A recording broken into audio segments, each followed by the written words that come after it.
Hello, good morning friends. आपका स्वागत है business success Lalitpur YouTube channel पर। आपके लिए यहाँ पर यूपी से संबंधित बाल मनोविज्ञान, पर्यावरण, हिंदी तथा संस्कृत की क्लासेस दी जा रही हैं और आपकी UP super TET, MP TET की तैयारी बिल्कुल फ्री कराई जाएगी। तो आप लोगों से रिक्वेस्ट है कि आप लोग चैनल को लाइक, सब्सक्राइब और शेयर करिए। तो आपके लिए यहाँ पर प्रतिदिन क्लासेस मिलती रहेंगी। आइए बात करते हैं उत्तर प्रदेश अध्यापक पात्रता परीक्षा 2019 जो यूपी टीटी का पेपर 2019 में हुआ था, उसका हल देखिए। प्राथमिक स्तर का पेपर रहेगा। परीक्षा तिथि थी 8 जनवरी 2020। आइए देखते हैं इसमें महत्वपूर्ण प्रश्न कौन कौन से आए थे।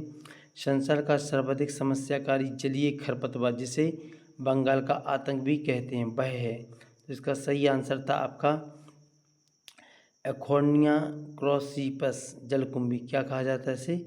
जलकुंभी कहा जाता है। इसका वैज्ञानिक नाम है एखोर्निया क्रॉसिपस।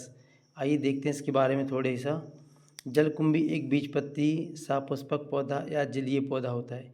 जल की सतह पर तैरने वाले इस पौधे को प्रत्येक पत्ती का वृत्त फूला हुआ एवं स्पंजी होता है। इसमें पर्व संधियों से झुंड में रेशेदार जड़ें लगी रहती हैं। इसका तना खोखला और छिद्रदार होता है। इसके फूलों को मंजरी कहते हैं। यह प्रश्न पूछा जाता है कि जो जलकुंभी है उसके फूलों को क्या कहा जाता है, तो आपको याद रखना है मंजरी कहते हैं। जलकुंभी सबसे पहले भारत में बंगाल में अपने खूबसूरत फूलों और पत्तियों के आकार के कारण लाया गया था। भारत में इसे बंगाल का आतंक भी कहा जाता है। यह पौधा रुके हुए जल में सर्वाधिक वृद्धि करता है, जो जल से ऑक्सीजन खींच लेता है, जिसके परिणाम स्वरूप मछलियाँ मर जाती हैं। कई बार प्रश्न पूछा भी जाता है मछलियाँ मरने का प्रमुख कारण क्या होता है, तो जो जल में जो ऑक्सीजन होती है, तो ऑक्सीजन की मात्रा में कमी के कारण वहाँ के जीव जंतु मर जाते हैं। तो यह प्रश्न पूछा जाता है। तो पहले आपको याद रखना है बंगाल का आतंक किसे कहा जाता है, तो बंगाल का आतंक जलकुंभी को कहा जाता है। इसका वैज्ञानिक नाम जरूर आप याद रख लेना। दूब घास का वैज्ञानिक नाम क्या होता है? स्नोडोन डेक्टाइलॉन। यह भी याद रख लेना।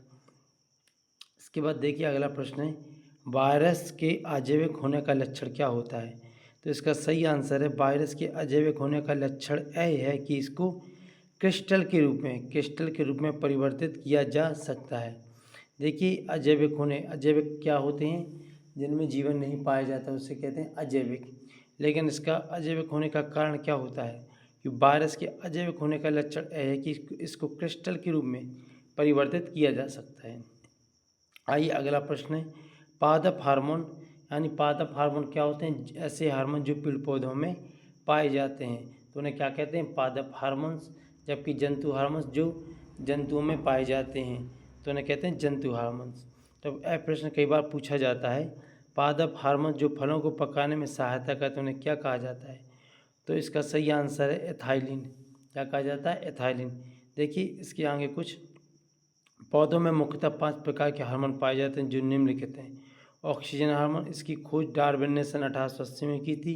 यह हार्मोन प्रकाश अनुवर्तन में सहायक, गुरुत्वानुवर्तन में सहायक एवं जड़ निर्माण में सहायक होता है।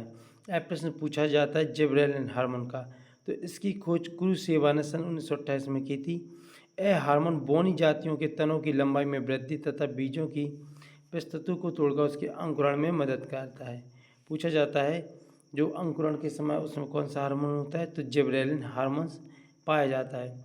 आइए अगला क्वेश्चन, अगला देखिए हार्मोन्स, साइटोकाइनिन हार्मोन। यह भी कई बार प्रश्न में पूछा जाता है, तो आपको याद रखना है इसकी खोज मिलर ने 1955 में की थी। इसका प्रमुख कार्य होता है कोश का विभाजन को प्रेरित करने, यानी कोश का जो विभाजन होता है उसको प्रक्रिया को आगे बढ़ाना, जीर्णता का निलंबन करना, बीज प्रसूता को तोड़ना आदि इसका कार्य होता है साइटोकाइनिन। तो आपको याद रखना है साइटोकाइनिन इसका मुख्य कार्य होता है कोश के विभाजन के समय इसका मुख्य कार्य होता है। एथिलीन हार्मोन देखिए, यह एकमात्र गैसीय प्राकृतिक वृद्धि नियंत्रक हार्मोन है। एथिलीन हार्मोन क्या करता है? इसका मुख्य कार्य होता है फलों को पकाने में इसका प्रमुख कार्य किया जाता है। देखिए एथिलीन हार्मोन को यदि जो आपके कच्चे फल होते हैं तो उन पर छिड़कने से वह फल क्या हो जाते हैं? जल्दी कम समय में पक जाते हैं। एब्सिसिक अम्ल का इसका क्या होता है, तो इसका खोज कर्नस एवं एडिकोट ने की थी। एकमात्र हार्मोन है जो अम्लीय अवस्था में पाया जाता है। वृद्धि रोधक हार्मोन है। बीजों एवं कलियों को अंकुरण को संतुलित करके उन्हें शुद्ध बनाए रखता है। तो आपको याद रखना है, स्वतंत्र रूप से भूमि में रहने वाला अवायवीय जीवाणु जिसमें नाइट्रोजन N2 स्थिरीकरण की क्षमता होती है वह है। तो आपको याद रखना है, फोर्थ का आंसर है क्लास्ट्रीडियम। क्या होता है? क्लास्ट्रीडियम। क्लास्ट्रीडियम स्वतंत्र रूप से भूमि में रहने वाला अवायवीय जीवाणु जिसमें नाइट्रोजन स्थिरीकरण की क्षमता पाई जाती है। कई बार पूछा भी जाता है, तो आपको याद रखना है नाइट्रीकरण में मुख्यतः कौन भूमिका निभाता है, तो राइजोबियम जीवाणु भी नाइट्रोजन के स्थिरीकरण में भूमिका निभाता है। किस प्रकार का डीएनए में कोशिका में सामान्य रूप में पाया जाता है, तो आपको याद रखना है कोशिका में सामान्य रूप से पाया जाता है कौन सा डीएनए? B DNA. डीएनए जीवित कोशिकाओं के गुणसूत्रों में पाए जाने वाले तंतुनुमा अणु को डीऑक्सीराइबो न्यूक्लिक अम्ल या डीएनए कहते हैं। कई बार प्रश्न पूछा जाता है कि डीएनए का फुल फॉर्म क्या होता है, तो आपको याद रखना है डीऑक्सोराइबो न्यूक्लिक अम्ल डीएनए का फुल फॉर्म होता है। इसमें आनुवंशिक कूट नियमबद्ध रहता है। डीएनए का एक अणु 4 अलग अलग वस्तुओं से बना होता है जिन्हें न्यूक्लियोटाइड कहते हैं। इन चारों न्यूक्लियोटाइडों को एडेनिन, ग्वानिन, थाइमीन और साइटोसिन कहा जाता है।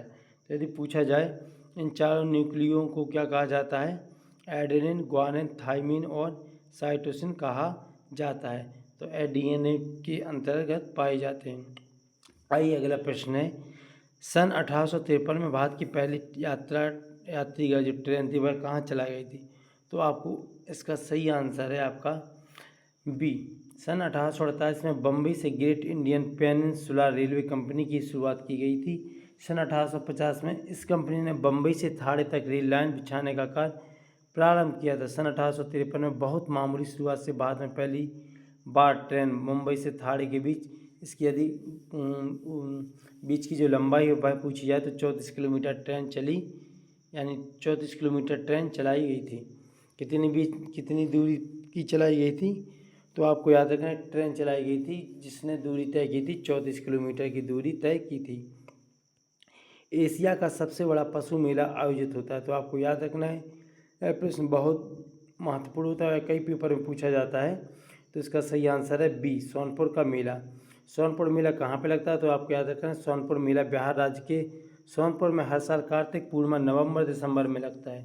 यह एशिया का सबसे बड़ा पशु मेला होता है। मेले को हरिहर क्षेत्र मेला के नाम से भी जाना जाता है, जबकि स्थानीय लोग इसे छत्र मेला भी पुकारते हैं। राष्ट्रीय एकता परिषद की स्थापना की थी? तो प्रधानमंत्री, इसका सही आंसर है बी, प्रधानमंत्री जवाहरलाल नेहरू द्वारा वर्ष 1961 में राष्ट्रीय एकता परिषद की स्थापना की गई थी। तत्पश्चात 1962 में राष्ट्रीय एकता परिषद की पहली आधिकारिक बैठक का आयोजन भी किया गया था। इसकी अध्यक्षता स्वयं प्रधानमंत्री जी ने की थी। समता के अधिकार का उल्लेख संविधान के किस अनुच्छेदों में मिलता है? तो आपको याद रखना है इसका सही आंसर है बी, अनुच्छेद 14 से 18। समानता का अधिकार संविधान के अनुच्छेद 14 से 18 में उल्लेखनीय है। यह अधिकार अमेरिका के संविधान से लिया गया है। आपको याद रखना है जो अधिकार है तो वह अमेरिका के संविधान से लिया गया है। भारतीय संसद अधिनियम 1955 द्वारा अगर कोई व्यक्ति अस्पृश्यता का समर्थन करता है तो उस पर जुर्माना लगाया जाएगा तथा कठोर कारावास भी दिया जाएगा। किस देश में लचीला संविधान लागू हुए? तो आपको याद रखना है इसका आंसर है D, United kingdom. United kingdom का संविधान लचीला है एवं लागू भी है, जबकि भारत का संविधान विश्व के किसी भी गणतांत्रिक देश का सबसे लंबा लिखित संविधान है। पूर्वा किस अधिवास में शामिल होता है? तो आपको याद रखना है इसका सही आंसर है ग्रामीण। पूर्वा ग्रामीण अधिवास में शामिल होता है। इस प्रकार के अधिवास कई छोटी इकाइयों में परिकीर्ण रूप से बसे होते हैं। ये अधिवास सामान्यतः पश्चिम बंगाल, पूर्वी उत्तर प्रदेश, मध्य प्रदेश और तटीय मैदानों में पाए जाते हैं। तो आपको याद रखना है कौन सा ज्वालामुखी पर्वत है? तो आपको याद रखना है इसका सही आंसर है किलिमंजारो। इसका सही आंसर है डी, किलिमंजारो। किलिमंजारो अपने 3 ज्वालामुखी शंकु, किलु, मवेसी, कौन सा? शंकु, किलु और मवेंजी और सिरा के साथ पूर्वोत्तर तंजानिया में एक निष्क्रिय स्ट्रेटो ज्वालामुखी है और अफ्रीका का उच्चतम पर्वत है जिसकी ऊंचाई समुद्र तल से 5895 किलोमीटर है। ठीक है, तो किलिमंजारो पर्वत दुनिया का सबसे ऊंचा मुक्त खड़ा पर्वत है और साथ ही साथ विश्व का चौथा सबसे उभरा पर्वत भी है। कौन सा? किलिमंजारो। ज्वालामुखी पर्वत है, इसलिए आपको याद रखना है किलिमंजारो बहुत इंपॉर्टेंट होता है। ठीक है, यहाँ से प्रश्न आता ही आता है, अफ्रीका में पाया जाता है। आइए अगला प्रश्न है, एलिफेंटा द्वीप स्थित है, तो आपको याद रखना है इसका सही आंसर है मुंबई तट। धारपुरी मुंबई से लगभग 12 किलोमीटर दूर समुद्र मध्य में एक छोटा सा द्वीप है, इसे अंग्रेज द्वारा खोजा गया था। यहाँ एलिफेंटा यानी हाथी होने के कारण इसका नाम एलिफेंटा नाम से प्रसिद्ध हो गया। यहाँ पर विश्व प्रसिद्ध एलिफेंटा की गुफाएं भी हैं। इस द्वीप को इस कारण एलिफेंटा द्वीप भी कहा जाता है। आइए अगला प्रश्न है, मानसूनी वन पाए जाते हैं जहाँ वर्षा होती है, तो आपको याद रखना है इसका सही आंसर है सी। 70 से 200 सेंटीमीटर जहाँ पर वर्षा पाई जाती है वहाँ पर मानसूनी वन पाए जाते हैं। और मानसूनी वन को क्या कहा जाता है? हरे भरे वन भी कहा जाता है। आइए अगला प्रश्न है यहाँ पर आपका, कार्बी एंगलोंग पठार विस्तार है, तो इसका सही आंसर है आपका सी। कार्बी एंगलोंग पठार प्रायद्वीपीय पठार का विस्तार है। किस पठार का विस्तार है? प्रायद्वीपीय पठार का विस्तार होता है। आइए अगला प्रश्न, भारत में महिलाओं के लिए आरक्षण की व्यवस्था कहाँ की गई है? तो आपका इसका सही आंसर है डी, पंचायती राज संस्थाओं में। 24 अप्रैल 1993 भारत में पंचायती राज के क्षेत्र में एक महत्वपूर्ण मार्ग चिन्ह था, क्योंकि इस दिन संविधान ने 73वां संविधान संशोधन अधिनियम 1992 के माध्यम से पंचायती राज संस्थाओं को संवैधानिक दर्जा दिया था। इसके पश्चात तत्कालीन प्रधानमंत्री जवाहरलाल नेहरू द्वारा राजस्थान के नागौर जिले के बगदरी गांव में 2 अक्टूबर 1959 को पंचायती राज व्यवस्था भी लागू की गई थी। एक प्रश्न कई बार पूछा जाता है कि सर्वप्रथम पंचायती राज व्यवस्था कहाँ पे लागू की गई थी, तो आपको याद रखना है राजस्थान के नागौर जिले के बगदरी गांव में। ठीक है ना, पंचायती राज व्यवस्था लागू की गई थी।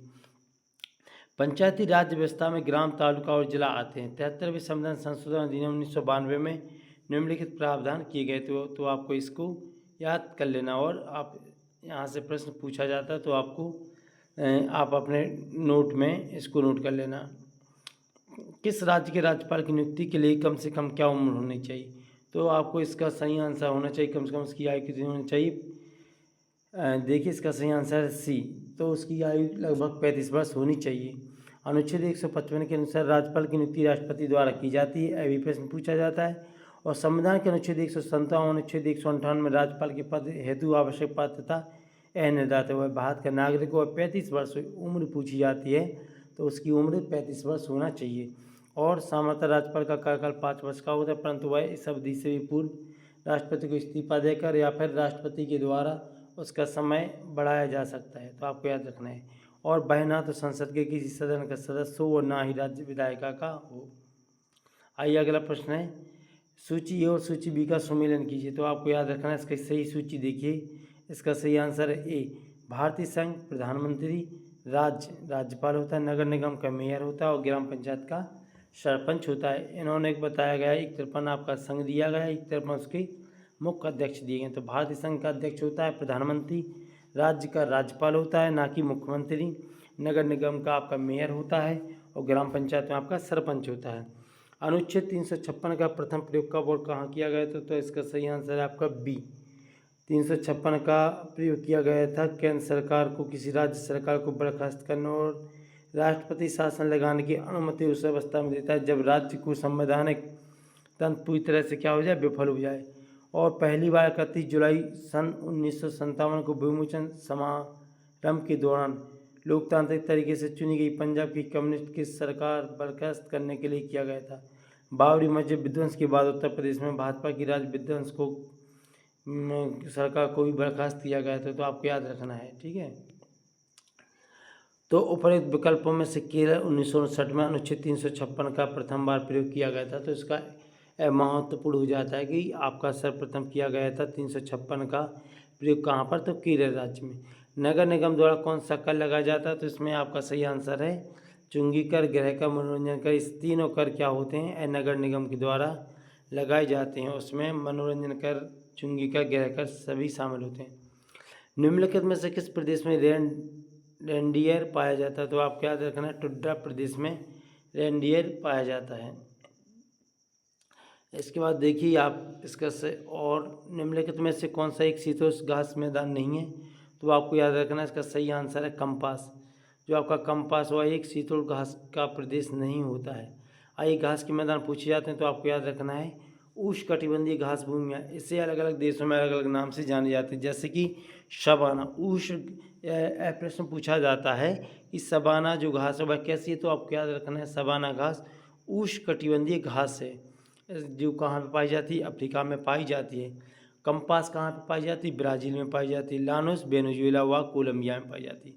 आइए शीतोष्ण कटिबंध देख लिए जाए, तो यहाँ से भी प्रश्न पूछा जाता है। प्रेरी पाई जाती है, प्रेरी पाई जाती है यूएसए। पंपास पाई जाती है आपकी अर्जेंटीना में। बैंड पाई जाती है दक्षिण अफ्रीका में। डांस पाई जाती है ऑस्ट्रेलिया में। और स्टेपी पाई जाती है एशिया, यूक्रेन, रूस और चीन के मंचूरिया प्रदेश में। स्टेपी आपकी कौन सी पाई जाती है, एशिया में। यदि पूछा जाए एशिया में जो शीतोष्णकटिबंधीय घास पाई जाती है उसका नाम क्या है, तो आपको याद रखना है स्टेपी। जनसंख्या के आकार के अनुसार बृहत्तम महाद्वीप है, तो जनसंख्या के आधार पर एशिया महाद्वीप सबसे बड़ा महाद्वीप पाया जाता है। यदि इसका क्रम पूछ लिया जाए तो आपको याद रखना है ये एशिया सबसे बड़ा महाद्वीप होता है जनसंख्या में। इसे जम्बूद्वीप भी कहा जाता है।